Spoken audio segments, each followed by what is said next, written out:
Os acusadores de nossos dias. Será que tem? Acho que não, né? Eu gostaria de começar com uma historinha antes de ler um texto bíblico, chamada O Inevitável. Um certo rei, muito poderoso, determinou para uma pessoa a seguinte ordem: você vai morrer, eu vou te matar. Esse súdito dele ouviu essa ordem e fez uma proposta para o rei. Rei, vamos negociar. O senhor quer me matar, o senhor tem poder e autoridade para isso e eu sei que eu vou morrer. Mas não dá para a gente negociar? Deixa eu fazer seu cavalo voar. Me dá 1 ano para mim fazer seu cavalo voar. E não é que o cara conseguiu convencer o rei, e o rei concordou com a proposta dele? Aí o amigo dele chegou para esse rapaz e falou assim: por que você está lutando contra o inevitável? Por quê? E ele respondeu: em 1 ano eu posso fugir, o rei pode ser deposto, o rei pode morrer e o cavalo pode voar. Por que a gente é tão fatalista sobre tudo, hein? É inevitável, sim. Mas por que eu tenho que acreditar no inevitável e não posso acreditar numa possibilidade de saída? Por que eu não posso acreditar? O que me impede? Aí eu começo de novo. Será que é o meu realismo? É que eu sou uma pessoa muito realista. Por ser realista, eu não consigo enxergar a coisa diferente. Ou pelo meu pessimismo. Porque pelo meu pessimismo nada deu certo para mim até hoje, por que ia acontecer? Ou ainda pelo meu auto-espiritualismo. Ah, eu acho que tudo é possível. A pessoa já morreu há 10 anos, não, mas Deus pode ressuscitar. Aí eu temo. Excessos não vão para lugar nenhum. O inevitável é o que vai acontecer. Mas se você tem capacidade de tomar decisões e ampliar o seu tempo e o seu espaço, por que você não faz? Existe um filme muito bonito, que não é cristão, de um rapaz que tem um pijaminha. É um filme, acho que o mais triste que eu já vi na história. É um filme de judeu. É um filme que narra a história de uma criancinha que é presa, e o pai junto. E o pai o tempo todo dizendo: não, nós vamos para uma festa, nós vamos para um lugar bom, nós vamos para um lugar agradável. E estavam indo para os guetos, estavam indo para os lugares de campos de concentração. E ele sempre dizia para o filho: não, filho, vamos brincar, aqui é um lugar legal. Olha, ele está fazendo de conta que está dando uma ordem séria, mas não é sério. O filme todo leva a pessoa a enxergar aquela situação desse prisma. Pergunto: essa pessoa é o quê? Um delinquente? Uma pessoa irresponsável? Ou uma pessoa que acha que o valor da vida você tem que lutar por ela até o último minuto? Quem é? É uma coisa a se pensar. Se fosse um pessimista, diria: você é um lunático e um irresponsável. Fala para a criança que aqui é um campo de concentração e que vai morrer todo mundo e que não vai sobrar ninguém e fica aí vivendo. Não vive a vida, não. Fica só esperando o gás vir para te matar. Se é um realista, bom, larga a mão, olha o que você está fazendo. Olha a realidade. Onde você está vendo coisa bonita nesse mundo? Olha esse colchão horrível que você está dormindo. Olha essa vida que você está vivendo. E se você é um espiritualista: não, está tudo tão maravilhoso. Só o poder, olha, só veja o poder. Que poder você está vendo? Você está sofrendo? Existem coisas que nós temos que saber ponderar, porque senão nós estamos fora da realidade. Existe um texto bíblico que diz: tudo eu posso naquele que me fortalece. Será que essa palavra significa tudo só o que eu acho? Ou tudo é além do que eu acho? Porque se for só o que eu acho, nós limitamos a capacidade de Deus de agir. E se nós limitamos a capacidade de Deus de agir, nós acabamos de pegar o lugar dele. Paulo passou por isso. Paulo, ele tinha uma doença que era incurável. Seja o que for. E ele chamava aquela doença de espinho na carne, uma coisa que incomodava ele demais. Por 3 vezes ele orou a Deus para que Deus arrancasse aquilo da vida dele. Na 3ª vez, o próprio Deus veio e falou: Paulo, o meu poder se aperfeiçoa na tua fraqueza. Aí Paulo entendeu e falou assim: Senhor, então eu vou te louvar, mesmo na minha fraqueza. Porque eu sei que enquanto eu sou fraco, eu posso fortalecer outras vidas, eu posso cuidar de outras pessoas e eu posso mudar a situação. Por quê? Deus falou com ele. Deus falou claramente, a tua doença vai continuar, eu não vou tirar.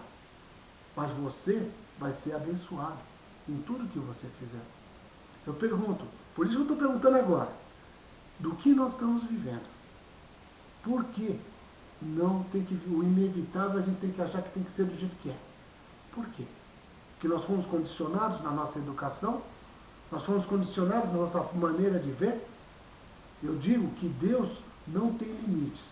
Ele não tem começo, ele não tem meio e ele não tem fim.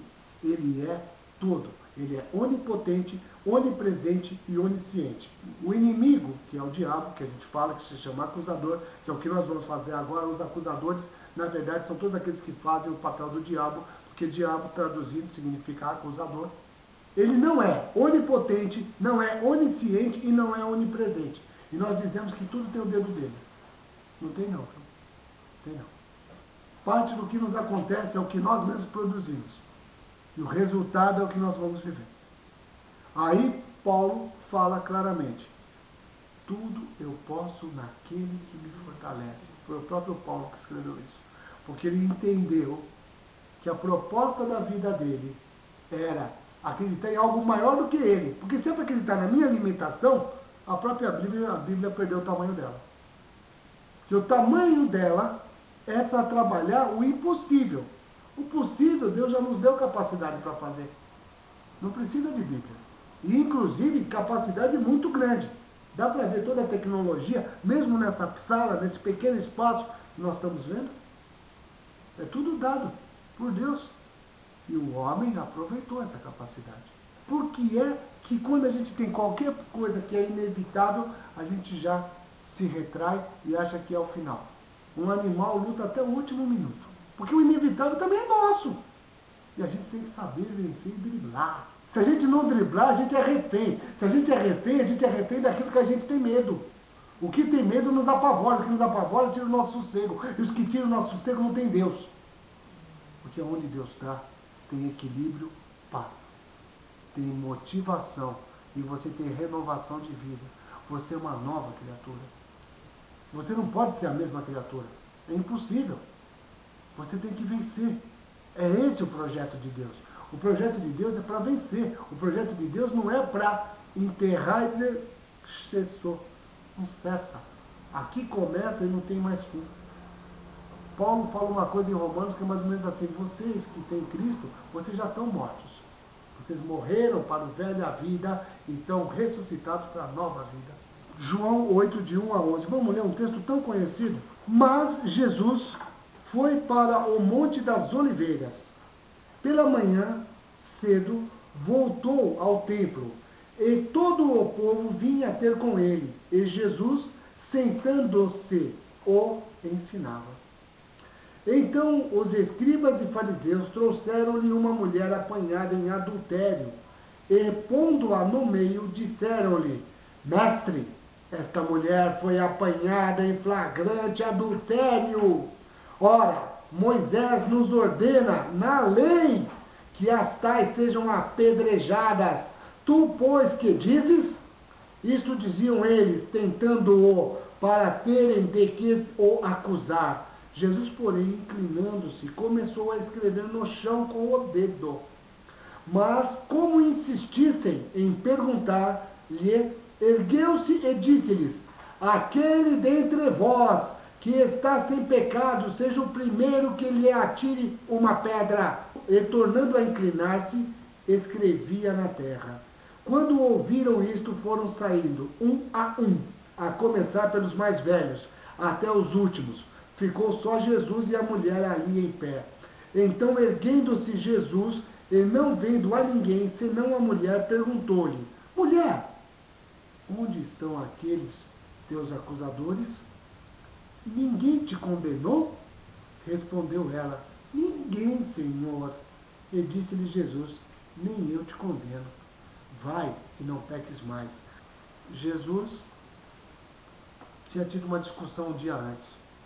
Ah, que é o dia? Vocês gostam de dia, né? 22 de outubro, mais ou menos do ano 28 depois de Cristo.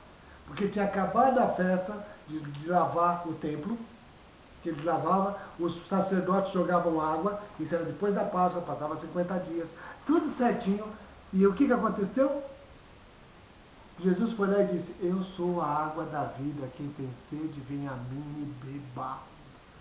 E o povo ficou no deserto, no lugar de clima quente. Alguém falar que é água e oferecer é igual alguém falar, eu tenho nota de 100 para dar. Imagina a fila que vai dar. Nós somos interesseiros, hein? Por favor, eu só estou dando um exemplo. Jesus fez isso, só que aí todo mundo ficou revoltado. Aí o pessoal falou, vocês, o que vocês estão fazendo? Vocês estão acreditando nesse Jesus? Jesus só estava falando uma verdade. Aí Nicodemos, aquele que foi de noite visitar Jesus, falou, por acaso a nossa lei não escuta primeiro as pessoas antes de julgar? Olha só o que Nicodemos falou, do mesmo da religião. Será que a gente não escuta os outros antes de julgar? Aí eles responderam, o que é? Você também quer ter um deles? Você sabe que de Nazaré não vem coisa boa, da Galiléia estuda a Torá e vê se no Velho Testamento veio algum galileu que prestava. Só vem coisa que não presta. Ele tem que vir da cidade de Belém, ele tem que nascer lá, ele tem que vir da tribo de Judá. E Jesus veio de tudo isso. Só que eles não conseguiram enxergar. Aí foi todo mundo para casa e Jesus foi para o Monte das Oliveiras. O Monte das Oliveiras era um lugar que Jesus gostava de ir. Na manhã seguinte, algumas versões dizem de madrugada, Jesus voltou. E quando ele entrou no templo de novo, as pessoas novamente se chegaram a ele. Só que aí um grupo de espertinho falou, agora eu pego esse Jesus na contrapé e tenho com o que acusá-lo.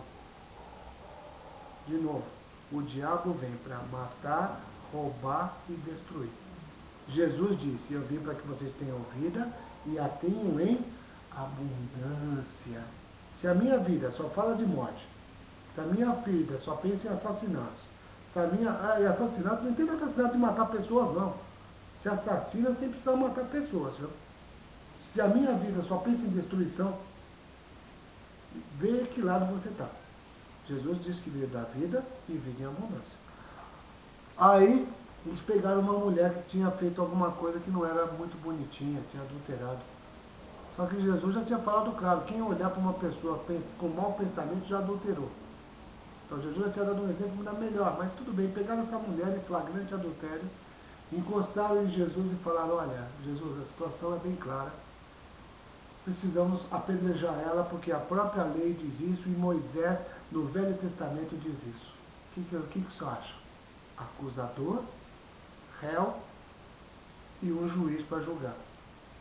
Colocaram a mulher na frente de todo mundo, não esqueça, Jesus estava ensinando e chegou um grupo de pessoas e colocou a mulher no meio, onde Jesus deveria estar, que era no meio, junto de Jesus, e falaram, está aqui, ó, essa mulher não vale nada. Julgou. Jesus, ao invés de levantar a cabeça e falar, vocês têm razão, cumpram a lei, não é isso que é o certo? E Jesus tinha a fama que ele comia na casa de publicano e pecador. Jesus tinha essa fama também. Por isso que eles queriam pegar Jesus no contrapé e falar, tá vendo? Jesus agora quer cumprir a lei, quer mostrar que a lei está certa. Só que Jesus olhou e fez um cálculo. Aqui tem uma mulher, cadê o cara que fez a outra parte? Ou ela fazia sozinha? A lei de Moisés diz que precisa pegar os dois.